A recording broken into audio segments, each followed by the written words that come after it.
It's always a good day when you have Fatih Birol in town, trust me. No, thank you very much. Please. Good. So thank you so much, Mr. Champagne, for joining us. We had a very interesting morning. Fatih Birol started the day with, by setting the stage on the energy scene, the worldwide energy crisis we're facing. It is a crucial time for energy and how we manage energy. Energy security issues are on top of mind of many countries. But yet, energy efficiency has to also make the headlines and has to be included in our energy policies. So I wanted to first ask and start the question, the panel with you, Minister Champagne, with how does Canada, what role Canada can play in that energy scene, but also what's the challenge? We need to bring energy efficiency inside the discussion of energy supply. So how can we, what can we do, and how Canada is doing on these aspects? Well, first of all, thank you everyone for coming to Montreal. Thank you to my friend Fatih. I said, thank you, Fatih, because you were in town, they invited me. It's always good to be with Fatih on the stage. We've been knowing each other for a long time. Vous savez, à tous ceux qui sont francophones, c'est un plaisir de vous avoir à Montréal. Évidemment, quand on a l'imminence grise de l'énergie avec nous, c'est important de faire le point sur la situation comme vous l'avez fait. I just want to welcome you to Canada. I want to thank the International Energy Agency for selecting Montreal. I think it's one of your first meetings in America. So I just want to say thank you for choosing us. And I think, and you know what's interesting, I usually quote Fatih, so it's going to be interesting. He said he quotes me. So that's going to be an interesting discussion. Because Fatih is now, as you would appreciate, the nexus between food security, energy security, economic security, and national security is one. And as the former chair of the G7 finance minister and central bank governor in 2025, that was the year where I said we cannot let uncertainty become the new certainty. And we were looking at 2026, and I would say to all of you, I think what we've seen, 26 seems to be the year of volatility and complexity.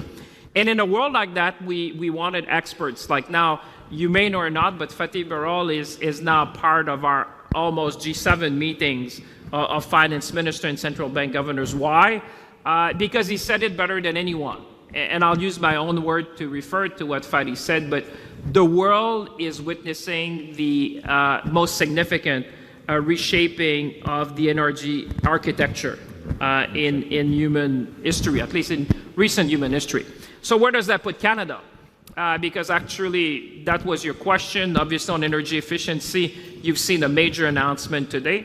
But also, I think what people are looking for today, which is challenging, is trust and resiliency. People want to make sure they will find a trusted partner for the long term, and one which can provide energy security and resiliency in the supply chain. And I think in that, Fatih has been very generous in his words about Canada, that Canada stands out as an energy superpower, both in conventional but also renewable energy.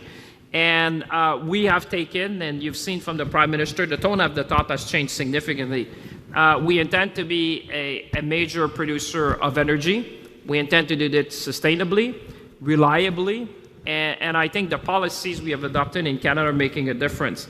And I can tell you, never like now, we have seen countries looking at Canada, because you're talking about energy, but you're talking also all forms of energy, whether it's nuclear, whether it's renewable, in fact, hydroelectricity, whether you're looking at nuclear, which Canada is one of the very few countries in the world which can certify a nuclear reactor.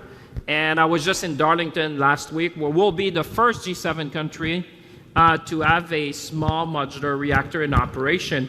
And we have all the critical minerals that are needed for the economy of the 21st century. So when people often say demography is destiny, I would put it to you that energy is destiny.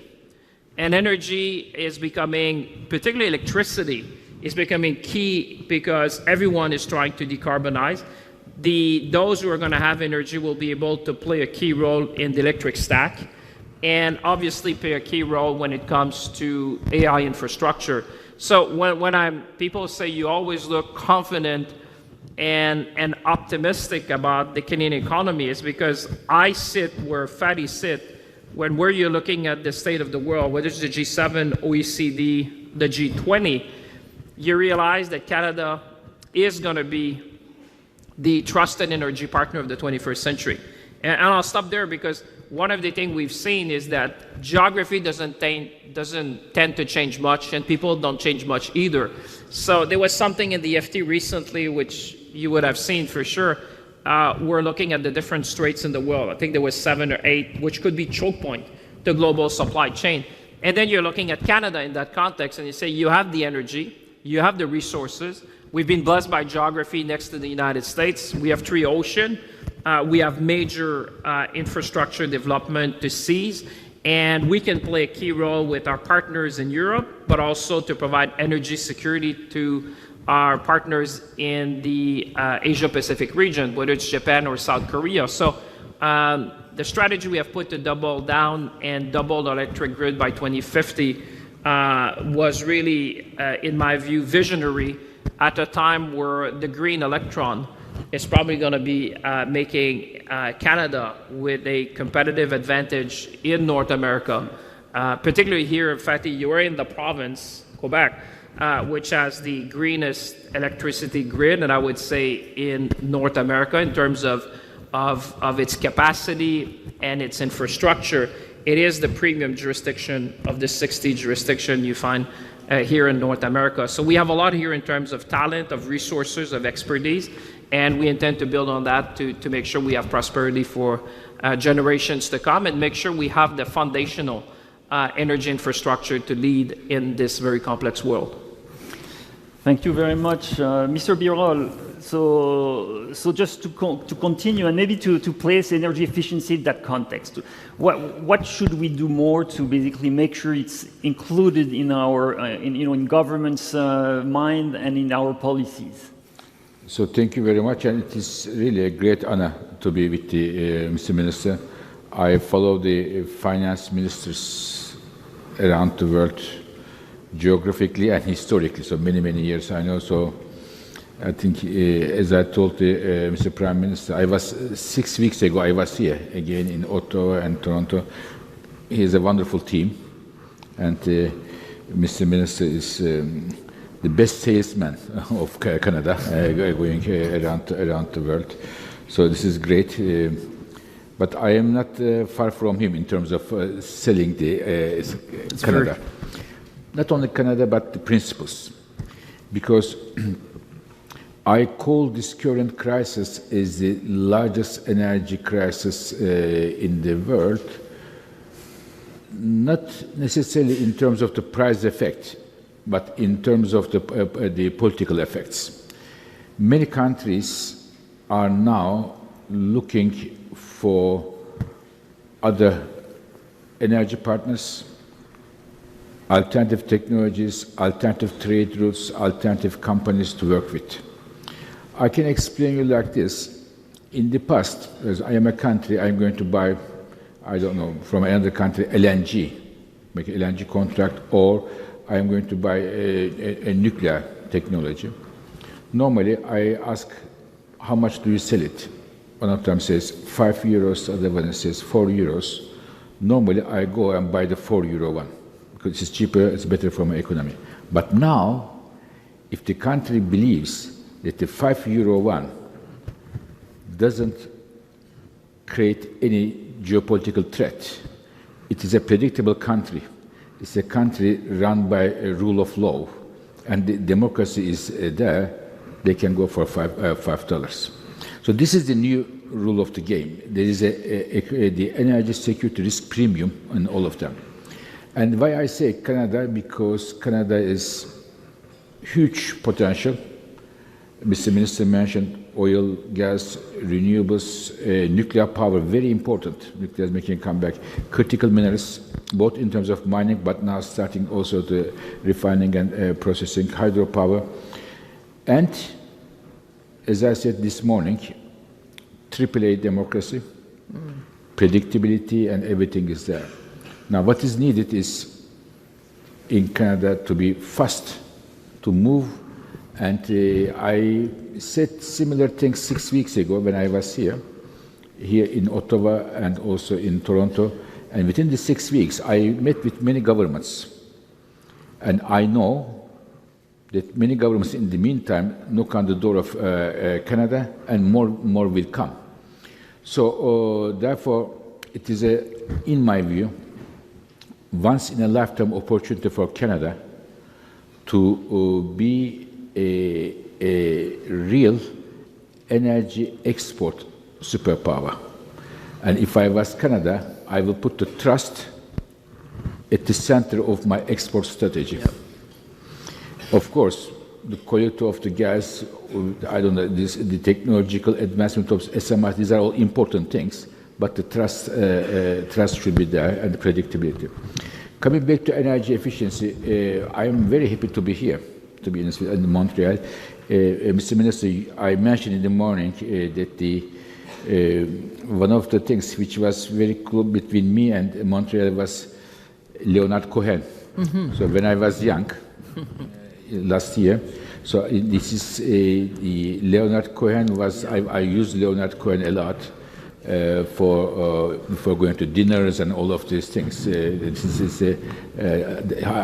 I admire him, but I am very happy that Montreal, a very important city in Canada, a major energy exporter, pays attention to energy efficiency. Definitely. Because when you look around the world, the countries who are the leaders in energy efficiency are the ones who are major energy importers, such as Korea, such as Japan, such as Europe. So I found it very interesting, very good, and it is the reason why we have chosen the Canada and Montreal. And the more efficient the Canadians use their energy, first, the more money remains in the pocket. Second, better for the environment. And third, you have more energy to export. So I think this is, in my view, a no-brainer. And in terms of Canada, this is if Canada is able to, and I believe, together with you, Mr. Minister, with Tim in the morning, we discussed with the Mark Carney and the others, you'll be able to do it. If you exert yourselves as a major exporting country in terms of small modular reactors, renewables, and others, this is good for everybody. Totally. I am thinking of the global energy markets, stability, and the betterment of this world. And I had the interview this morning with one of the major newspapers, and I told the lady who interviewed me, I am looking after the stability of the global energy markets, and I am very thankful to Canada, but I wish there were 3 Canadas. So my life will be a bit easier in that respect. But one is better than nothing, so thank you very much for doing your best, Mr. Minister. But in addition to, I'm also thankful that in addition to having these resources, you also pay attention to energy efficiency, using energy more efficiently, more productively. It's very powerful what he said. I just, obviously you're there to ask the question, I'm told. but you know, when you have someone who has looked at the energy architecture of the world for the last 30 years and beyond, you still look that's why you say, like yesterday, Lord Cohen. But when you hear from someone like Fatih Birol, who said, the world energy architecture is changing, it won't look what we have, most of us in the room have seen as we see the world today. Canada has the fundamentals: stability, predictability, rule of law, possibilities, opportunities to play a big role. And not only just domestically, that's why I like to be with Fatih, because I think, Fatih, when you're in Canada, you take a few things for granted. You know, we assume these things, but now as the world is fast changing, more complex, the conflict in the Middle East, like I say, the geography, the reality on the ground, that's where you see that being an energy superpower, it's more than a brand.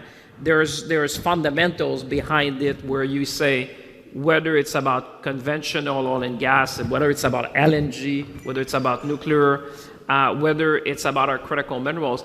I hope Canadians in the room listen, and the investors that are looking at Canada realize that the concept of energy security, I would say, and I'll stop there, but when I was foreign minister a few years ago, you would expect foreign minister to talk about national security. But now I would say, and Fatih has been at pretty much all our meetings of finance ministers in the last, we have 7 or 8 a year of the G7, and it's striking to me how much the world has changed in 10 years since I've been 10 years plus in politics, where now national security is pretty much everything we talk about.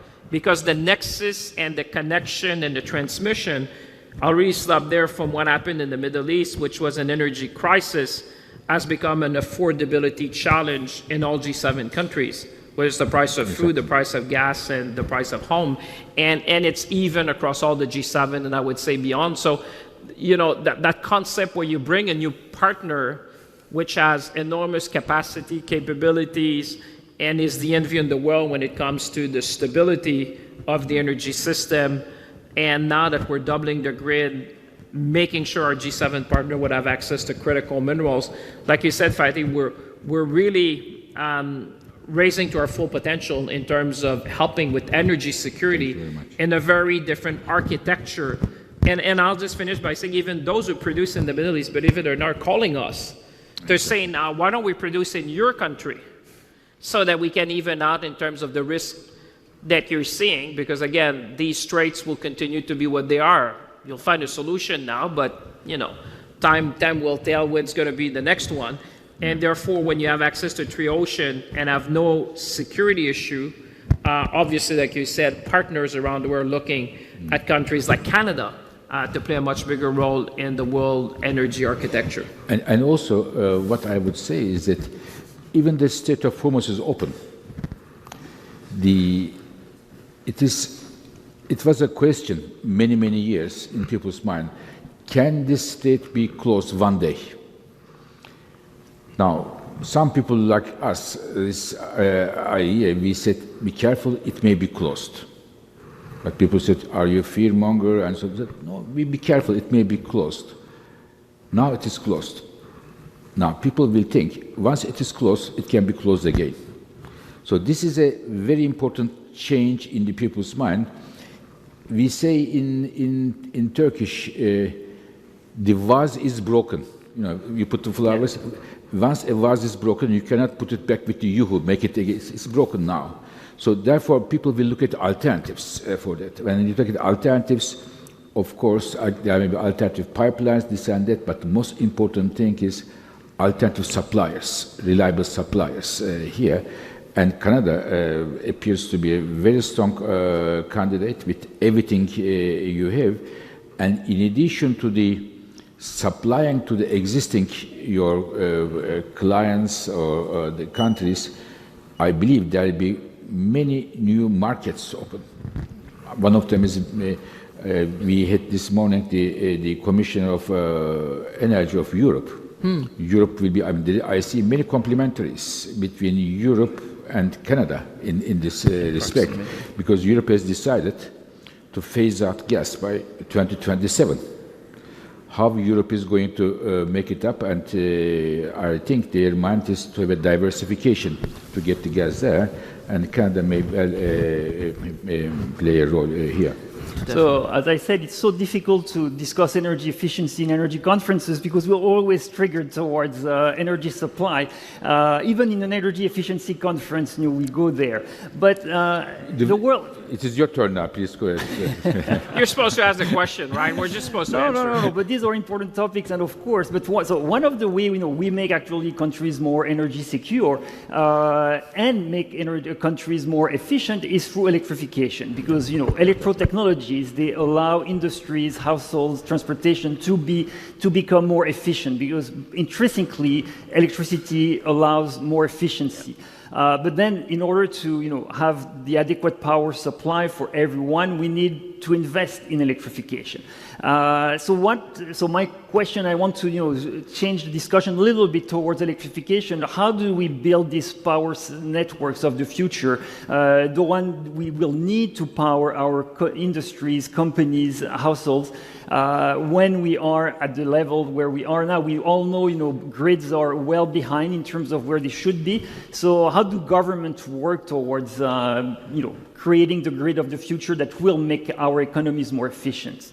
Mr. Champagne. Well, first of all, I mean, if you look at Canada, and Fatih will know, most of our grid has been north-south for historical reasons. I think now the provinces and territories and the country, I would say, realize that we need to double down on east, west, and north. You know, we need, because we have massive opportunities, for example, when it comes to mining and critical minerals in northern region. We have announced a significant revamping of modernization of equipment. Look at Hydro-Quebec. I mean, listen, for those who are not familiar, you're in the province here, which is, I go to these international conferences, but the respect, the talent, the know-how of those who build these large dams in Quebec back in the 1970s or thereabout is still well-renowned today. I mean, just look at Hydro-Quebec. They have a plan of revamping, Fatih, of $200 billion over the next 10 years. So those are the kind of massive investments. When our good friend, a good friend of mine was telling me today, you need the talent. We have the install base, but we need to modernize a number of equipment. We need to rethink the grid at a time where we need to think more on a national basis. You've been there as a professor. You know that we've been a great partner to the United States. I remind them all the time on the energy security front. We've been a great partner. Parts of New York is powered through electricity coming from Quebec, in fact. But now we're also at a time where if you look at the economy of the 21st century, which is going to be more digital, you're quite right that electrification and what I call the electric stack, those are going to play and are going. And I was the industry minister before this current role, and I can tell you, we were not the only jurisdiction, but we're one of them who at some stage had to say no to certain type of manufacturing because we just didn't have the electricity needed at the scale and time needed. And I'd like to say never again. Now we're going to be doubling down. I would tell for those who are looking at investment, if you look at the marginal effective tax rate, the famous meter, we're the lowest in the G7, 3% lower than the United States. If you look at the investments tax credits we have put, the family of tax credit is quite unprecedented, from hydrogen to electricity to manufacturing in the G7. And we have probably one of the largest, if not the largest, infrastructure plan in the G7. You know, if you look at Germany, it was 500 billion euros over 12 years. Canada, Fatih, is 450 billion over 5 years on a cash basis. So one would argue we have the largest infrastructure build in the G7. So that's going to require a lot of capacity. But at the same time, I think, as Fatih said, this is a moment in history where I think you can look at the challenge. I tend to look at the opportunity. I mean, countries, like you said, we're going to go at speed and scale to build these infrastructure, are going to win in the digital economy of the 21st century because everything is tending to be electrified to reduce the carbon emission. And we start from a very strong position. We start from a leading position in many ways. And now, how do we extend that? I think there's a role for government. There's a role for the private sector as well. I think the way we have thought about, and I'll stop there, about you know, public assets needs to be modernized. The Prime Minister and I were in Australia recently, and I was with Infrastructure Australia, and at some stage we need to modernize how we see the construction, operation, and maintenance of public assets. Does it need to be the government all the time? Can there be public-private partnership? I think there's an interesting model. And if you look at nuclear, and I'll really finish there, I mean, Canada is the only country, I would not say one of, but the only, in my personal opinion, and I've been in the energy sector, in the private sector before, I have some of my colleagues in the room, where you have the talent, you have the EPCM firm, you have the OEM manufacturer, you have the fuel supplier, and you can do the decommissioning. To a point where I was saying, if you partner with industry, you can almost sell nuclear energy as a service if they have some countries who don't want to own the asset. Yep. Because now with the pension fund and what Fatih was saying, people wanting to invest in a place like Canada, we can bring our technology and our know-how into countries. Think about Eastern Europe. Think about, you know, a number of countries who have looked at the CANDU reactors, which are in a number of different countries. But I think that's where you start with what you have here, but I think there's enormous opportunities for us to play a key role. And like you say, that's a long tail. When you go in these projects, you know, there are decades in terms, and I think it's kind of a revamp. I come from a generation where I think we thought electricity was endless. You know, when you're in the province of Quebec, Fatih, trust me, when you raise as a kid, my father always say, close the lights. But very difficult for a teenager at the time to believe that there's a cost to that. And now we've come to a point to realize that, you know, there's a limit to what we have, and we need to, like you said, be more energy efficient. I think Fatih said it. The most cost-effective energy is the one you don't have to consume, or the one you can save. So there's energy efficiency, but there's also an installed capacity in this country, Fatih, which is should be an inspiration and a model for many. And I think with the pension funds we have, the know-how, the capabilities, we can really play a big role in terms of the energy efficiency and bringing our expertise and know-how that you've been writing about. That we have one of the very few jurisdictions we can boast to have done hydroelectricity, for example, back in decades, and now needs to modernize, but with a very strong install base. And I would also say a few things on electrification. What I said 2.5 years ago, François-Philippe, the world is entering the age of electricity. What does it mean, and why I said it? Because when I look at the numbers, global energy demand is growing, but global electricity demand is growing 3 times faster than the energy demand. There are some additional new determinants there, and one of them is very important for this country, namely artificial intelligence and data centers. Just to make all of us understand, data centers need a lot of electricity. A medium-sized data center consumes electricity as much as a town with 100,000 households.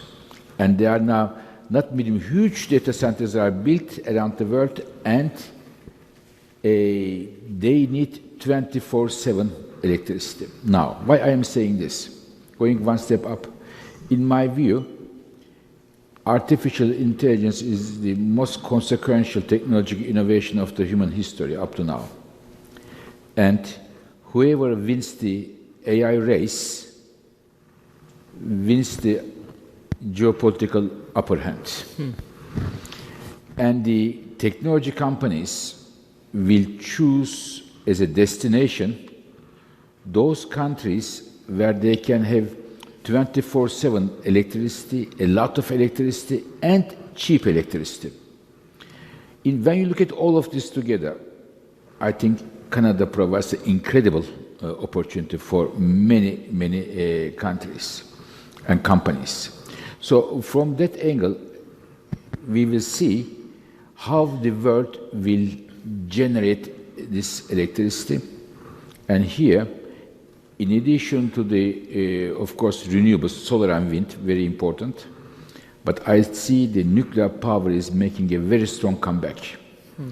I think the AI race and data centers will trigger, the small modular reactors will be cost-effective and come to the markets faster than many people think. And you are coming first here, Canada, but other countries, of course, are in the race. So think of all of those things. Electrification is, in my view, not only important for the improving efficiency, if you choose the right technologies, good for addressing the climate change, but it is, in my view, a geopolitical instrument, electrification. In the future, not today, but 10 years from now, when you ask me, is the energy more expensive? You ask me today, I will say the Brent is $75. But 10 years from now, I will tell you whether the energy prices are high or not. Electricity is 10 cents per kilowatt hour. The unit will change from barrel of oil to the cent per kilowatt hour. This will change because electricity is coming very strong. We will still need oil, we will still need gas, but the electricity is coming very strongly. AI, one thing, electric cars, electrification, transportation sector. I mean, go to Asia. I'm not talking China, East Asia. Indonesian president was in In France, only a few weeks ago, we had a dinner president, Macron, Indonesian president. He told me, I mean, he's right. People are not buying in that part of the world electric cars because of climate change, because it's $5,000. $5,000, and they have their entire system, the IT system there in the car, their home heating or cooling, their email system and everything there, and $5,000, and it goes. And the internal combustion engine exporters there in the region, big ones, G7 countries, are facing a huge challenge there. And even some of the European car manufacturers are facing big challenges. So electrification is coming. It will improve the energy efficiency, but it will also make the countries who can produce a lot of electricity and affordable prices and very quick is important, because today, if you decide to build a gas-fired power plant, in many of the countries, if you order your gas turbine today, you will get it 6-7 years of time. But in other countries, in Asia, for example, you get it in six months. So there is a big race among the countries, electrification, which is, among other things, driven by the AI race, which is, in my view, a big determinant for the economy and also geopolitics. Can I say words of wisdom from Fatih always? And, Go ahead. You know, when you listen to Fatih, you could listen to him the whole day. But I think what you're challenging the audience is, with general purpose technology, you have to think exponentially. Exactly. And human nature thinks in a linear fashion. And I often say that I'm 56. If you had told me at 20 that my daughters would have a phone that she could take in her hand, that she would see someone on something that obviously I didn't know at the time, FaceTime, where you could see the face of someone, she could spend a day on it and would barely cost anything. I'm of the generation of what we call long distance calls, where every minute was metered. And she could have her friends in South Korea and spend a day on it, and the marginal cost is, I don't want to say zero, but it's very, very limited. And I think the biggest challenge you put to the world, to all of us as leaders, and when I say that, it's the people in the room, is how do you think exponentially when you think about the electric stack and the electric future that we're going to see? You have to think exponentially, and that is a real challenge for humans, because typically we assume the world to go on a linear basis. You know, you think about incremental change. And the last one we saw was perhaps like COVID. I was minister at the time where people in Wuhan was kind of the first thing we saw, and experts were saying, be careful because you have to think exponentially. And you know, at the time, I'm not saying with the benefit of insight, now we can see, but at that time, Fatih, those of us who were sitting in these meetings were like, okay, it's manageable, you know, it's gonna be, you know, you just stop a few things and it's gonna go back, the genie's getting back in the bottle. Now, obviously, when you look at that with the eyes of today, you say, wow, that was much faster, much broader, much more impactful than any of us could probably imagine. The black swan, everyone know there would be one coming. No one saw the extent and the timing of it. But I just want to say what Fatih is giving us and the world as a challenge is almost like to think exponentially where the world's going to be on the basis of what you're seeing today. You know, you had electricity, you had the internet, now you have AI as the general purpose technology. And if you look at the history of humankind, just think about electricity going back to when it was. And where's the value creation? I'll stop there because the value creator in the room, the value creator is not necessarily just in generation, but it's the electric stack. That's where you want to play, because the value creation is not necessarily what's in the, you know, people say in the socket, but it's the fact that you could plug a motor, you could plug other things which obviously have brought the value to these countries. And I think in that sense, Canada is uniquely placed to seize that mega trend. You always have to look at the mega trend if you want to seize, you know, opportunities, and I think this is one of them. One of the best things for me to be in the same panel with Mr. Minister is I understand better myself what I try to say. So this is very good. You see, You didn't have a tough. You didn't No, sign but- up for an easy job. Yeah, I mean, I know, two I of know, us I here. know. You didn't sign up for an easy Still, job. I but- want to challenge you on something because yes, we should think exponentially. We want more electrification, but when we add more power supply, more transmission lines, when we upgrade the distribution system, it costs more. And we've seen infrastructure costs; they don't go down; they tend to go up. So we need to price things accordingly. At one point, we cannot subsidize the grid infinitely. And both of you mentioned, we need affordability. We need to have cheap power to get the industries, but at the same time, it will cost more. So Efficiency. Efficiency is the answer to that. efficiency, but Yeah. that's how we can manage the bill. We can manage the bill through efficiency for consumers, but the actual cost per kilowatt hour can barely go down when we add the additional cost of generation. You both mentioned nuclear power, and it's great that Canada is developing additional nuclear power, but when we look at the cost and dig, it's not the cheapest electricity that we find that will be built, at least the initial SMRs that we will build won't be the cheapest. So and then to add complexity, if we want to incentivize energy efficiency, we should not have the lowest prices because people won't make the investment in energy efficiency if they see cheap prices because it won't make it worth. But may I say something? I mean, if I can challenge you, I mean, you can improve energy efficiency two ways. One through prices, as you said, but the other one is with the norms and standards and the regulations. I give you one example, which really it's completely it is impossible if you look at the numbers. If I ask you one question, I mean, global electricity demand is skyrocketing, almost exponentially. And what is the single biggest driver of global electricity consumption growth in the world? And you would be surprised what it is. It is the industrial motors, the AI, electric cars, none of them. It is the exponential increase of sales of air conditioners in the world. Why? Because of the following.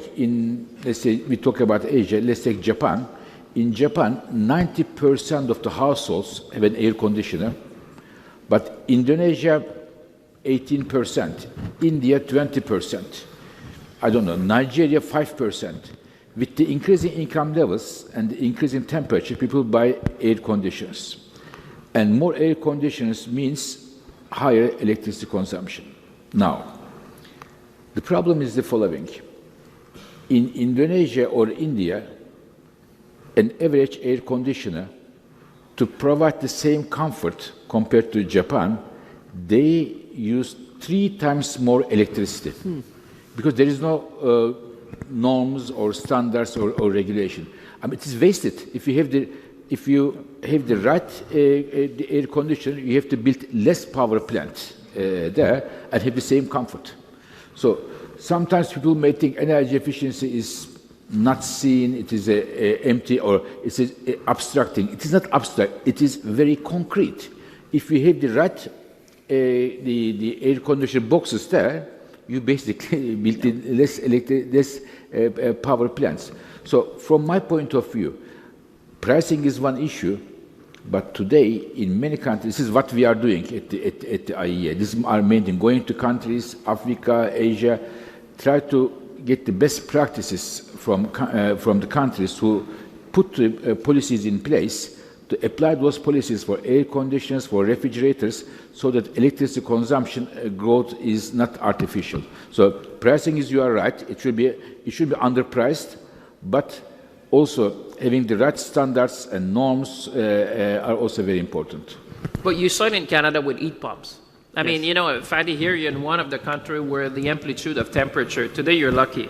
It's one of the nicest summer day we had.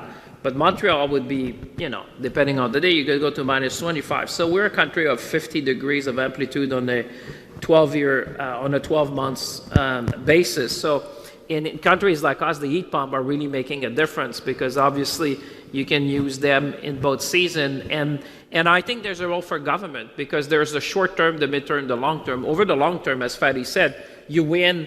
In our case, we've been incentivizing Canadians to switch to more efficient form of heating in a way and cooling, depending where you are. But in some region of the country, believe it or not. I know people think Canada is cold, but I thought I saw a statistic that in Ontario people spend more on air conditioning than on heating on a yearly basis. So people forget that summers are hot and tend to be hotter as we go forward. So you have a role for government to do that, but also I think, to your point, I think I agree obviously with Fatih on standards, but I think scale will matter as well. I mean, we've seen it with other form of generation where you have a larger scale, small modular reactor, you're right, we're going to be the first one to have one in commercial operation. But think about what this can unlock, and I think Pierre Graton is here from the mining industry. Imagine when you can bring power to the mine directly without having to build the infrastructure necessarily to bring the power, to bring the transmission lines and be able to have like a small modular reactor that we're going to be able to build, and the technology development around that, and just think around the world. I'm just thinking in the Canadian context, but there's a lot of projects which are not bankable today because bringing energy to these projects, especially in a country as vast as Canada, and with the weather patterns that we have in the northern part, the moment you're going to be able to bring energy to these communities and these sites, this is a game changer when you say, where are you going to want to source your critical minerals down the road? And I think critical minerals are akin to oil in the 21st century. Exactly. Oil was the key defining, I think, but Fatih would say that better than me, in the 20th century, those who have and have not. I would bet it to you that critical minerals will be like that in the 21st century because we realize how dependent we are in terms of not only exploration and extraction, but refining which, exactly. Fatih and I sit at the same table, say that's really the key area where we need to focus. Obviously, having the resources is something. Being able to refine it will be making us more resilient. And I agree with him on the price point. I think we've moved from a world which was just at efficiency and looking more at resiliency and proximity. I can tell you, I was with some OEM in the US, Fatih, you'd smile, because we were looking at a map and they said, what I like about Canada is proximity. Proximity to resources, assembly line, and market. And one said, Minister, if things go wrong, I can always, have a van go across the border. If things go really wrong, I'll go myself with a pickup truck. and it just to embody, when you look at energy today and the critical supply chain, we've lived it to COVID, and we understand how, I'll give you the Strait of Hormuz as bring, helium, for example. And helium is obviously very consequential for the production of semiconductors. But what I was saying in these meetings, what I'm concerned is the unknown is the cumulative impact of secondary assessment we may have, and how this leads us to a more challenging world. And that's why resiliency, where you started, and efficiency is part of resiliency. Because if you're more energy efficient, you're going to be more resilient, and use these precious electrons, in this case that we're talking about, to attract investment, to be more competitive, and to decarbonize at the same time. So as Fatih said, this is the electric economy, if I want to say, where we're going to play a key role here in the country, but also internationally with our partners. So these will have to be the last words, because we are at the end of our fireside chat. We were ready to go. Started. I know, sorry. Thank you so much, Mr. Champagne and Mr. Birol. Thank you very much. If you want to join Merci à vous. Merci à vous.